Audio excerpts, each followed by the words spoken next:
मारवाड़ में राठौड़ वंश का शासन था। कन्नौज के गहड़वाल और दक्षिण भारत के राष्ट्रकूटों से इनका संबंध जोड़ा जाता है। रावसिहा इनका आदि पुरुष था जो 1240 ईस्वी में पालीवाल ब्राह्मणों की सहायता के लिए बदायूं या कन्नौज से मारवाड़ आता है। उसकी राजधानी खेड़ और उसकी छतरी बिट्ठू में बनी हुई है। राव दुहड़ अपनी कुलदेवी नागणी जी माता की मूर्ति कर्नाटक से लेकर आया था और इसे नागणा गांव में स्थापित करवाया था। मल्लीनाथ जी के टाइम में राजधानी मेवानगर चली गई थी। मल्लीनाथ जी ने फिरोज तुगलक के मालवा के गवर्नर निजामुद्दीन की 13 सेनाओं को 1378 ईस्वी के अंदर हराया था। वो पश्चिमी राजस्थान के लोक देवता है। बाड़मेर क्षेत्र उनके कारण मालानी कहलाता है तथा उनके बेटे जगमाल की याद में गणगौर पर गिंदोली के गीत गाए जाते हैं। चुंडा ने प्रतिहारों की राजकुमारी से शादी की, प्रतिहारों ने उसे मंडोर दहेज में दिया तो मंडोर उनकी अब राजधानी बन गई।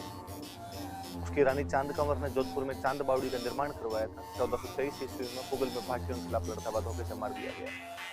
उसने अपने बड़े बेटे रणमल को राजा नहीं बनाकर छोटे बेटे कन्हा को राजा बनाया था। जोधा 1459 में जोधपुर की स्थापना कर मेहरानगढ़ किला बनाता है जिसकी नींव करणी माता द्वारा लगाई गई थी। 1460 में यहाँ पर चामुंडा माता का मंदिर बनाया गया। उसकी रानी जसमादी यहाँ पर रानीसर तालाब का निर्माण करवाती है। गौरी शंकर हीराचंद ओझा उसे जोधपुर का प्रथम प्रतापी राजा मानते हैं। उसने दिल्ली के सुल्तान बहलोल लोदी की सेना को हराया था और उसके बेटे बीका ने बीकानेर की स्थापना की थी।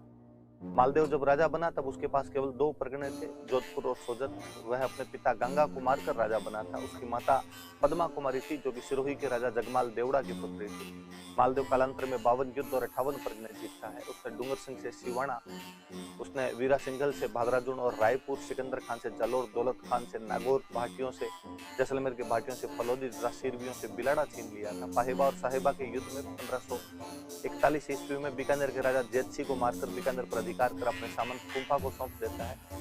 जैतसिंह का बेटा कल्याणमल शेरशाह सूरी के पास सहायता के लिए चला गया। दरियाजोर साथी को लेकर मेड़ता पर आक्रमण कर वीरमदेव को यहाँ पर हटने से मजबूर कर देता है। वीरमदेव भी शेरशाह सूरी के पास चला गया।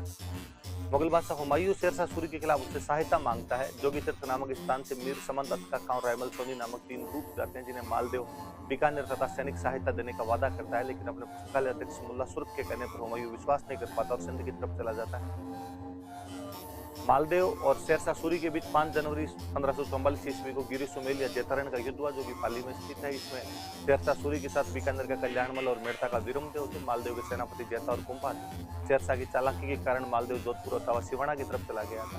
जेता और कुंभा अपनी 12,000 की छोटी सी टुकड़ी के साथ शेरशाह से लड़ते हैं। शेरशाह जलाल खान जलवानी की रिजर्व टुकड़ी की सहायता से जीतता और जीतने के बाद कहता है कि मैं मुट्ठी भर बाजरे के लिए हिंदुस्तान की बादशाह को देता।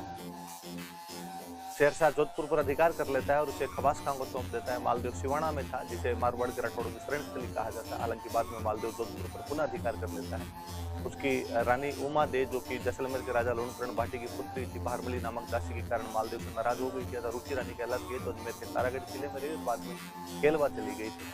उसके दरबारी विद्वान ईसरदास जी ने हाला जालारी कुंडलियां सूर संत देवियान और हरिरस नामक पुस्तकें लिखी तथा एक लोक देवता भी है। उसके एक और दरबारी विद्वान आसानंद जी जिन्होंने पाहेबा के युद्ध में भाग भी लिया था।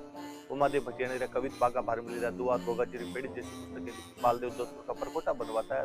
सोजत, पोखरण, रिया और मेड़ता में किलों का निर्माण करवाता है। उसे हिंदू बादशाह और हसमत वाला राजा के नाम से जाना जाता है। अपने बड़े बेटों राम और उदय सिंह को राजा नहीं बनाकर छोटे बेटे चंद्रसेन को राजा बना देता है।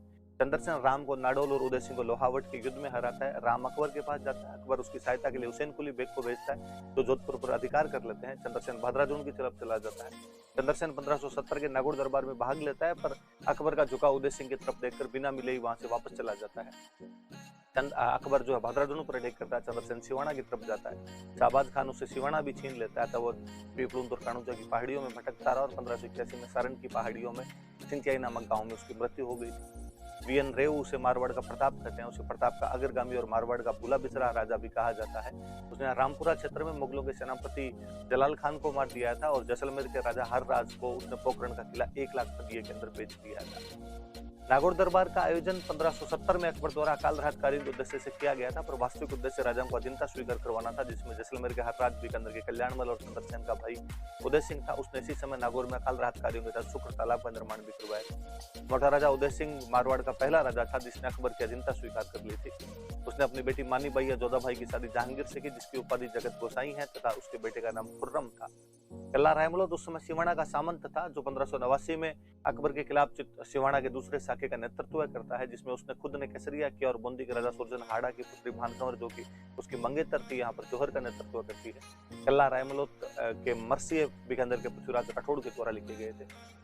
गज सिंह को जहांगीर ने दलथम्बन की उपाधि दी थी। अब अनारा बेगम के प्रभाव में अपने बड़े बेटे अमर सिंह को वह नागौर का राजा बना देता है।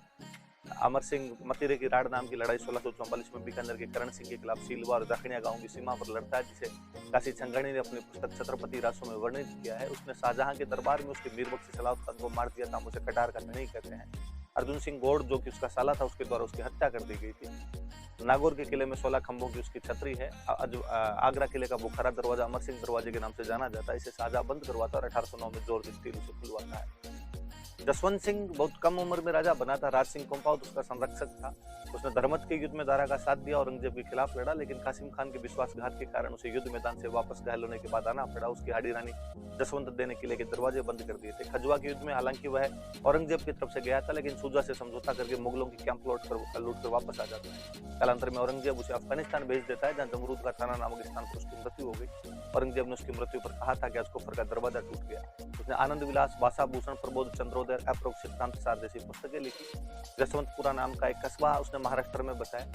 अफगानिस्तान के अंदर अफगानिस्तान से अनार के बीज लाकर जोधपुर में अनार के बगीचे लगवाए। उसकी हाड़ी रानी जसवंत दे ने यहाँ पे रतनाडा नाम के एक तालाब का निर्माण करवाया, रायका बाग महल का निर्माण करवाया था। उसके एक दरबारी विद्वान मोहनोत नैनसी, जो कि उसके दीवान हुआ करते थे, जिन्हें किन्हीं कारणवश उसने कर्जे के कारण गिरफ्तार कर लिया था और अपने भाई सुंदरदास के साथ जेल में सुसाइड कर लेते हैं। अबुल फजल कहते हैं। नैनसी ख्यात नामक पुस्तक लिखता है, जिसमें जो राजस्थान की पहली ख्यात है। मारवाड़ परगना विगत या मारवाड़ का गजट एक और अन्य पुस्तक है, जो हमें जनगणना की जानकारी भी देती है।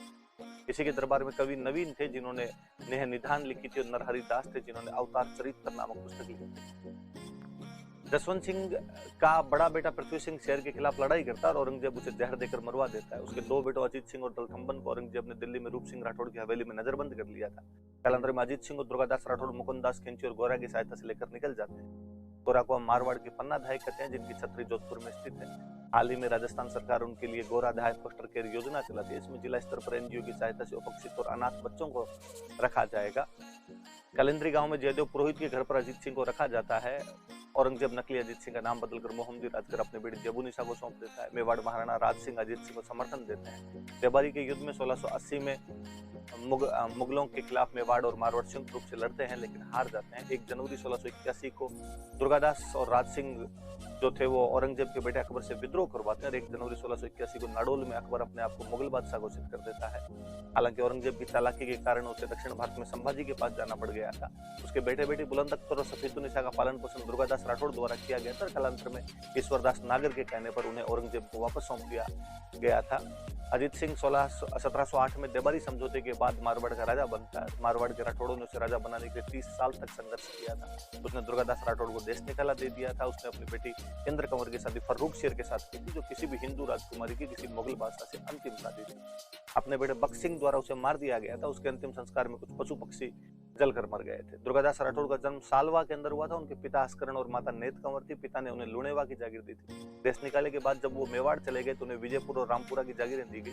कालांतर में 1718 में उज्जैन में उनका निधन हो गया था। क्षिप्रा नदी के किनारे उनकी छतरी बनी हुई है। गौरीशंकर हीराचंद ओझा अपनी पुस्तक जोधपुर राज्य का इतिहास के द्वितीय संस्करण को उन्हें समर्पित करते हैं। हम उन्हें जेम्स टोड उन्हें राठौड़ों का यूलिसेज कहता है। उन्हें राजपूताने का गेरीबाल्डी और मारवाड़ का अणबिंदी या मोती भी कहा जाता है। अभय सिंह के समय खेजड़ली घटना घटित हुई, जो कि भाद्रपद शुक्ल 10वें विक्रमी संवत 1787 ईस्वी सन 1730 की घटना है, जिसमें अमृता देवी बिश्नोई नामक महिला के नेतृत्व में 363 लोग पेड़ों को बचाने के लिए शहीद हो गए। और अमृता देवी के नाम से पर्यावरण संरक्षण के क्षेत्र में पुरस्कार दिया जाता है तथा खेजड़ली मेले का आयोजन किया जाता है, जो कि भाद्रपद शुक्ल 10 या 12 सितंबर को किया जाता है। इतना कुछ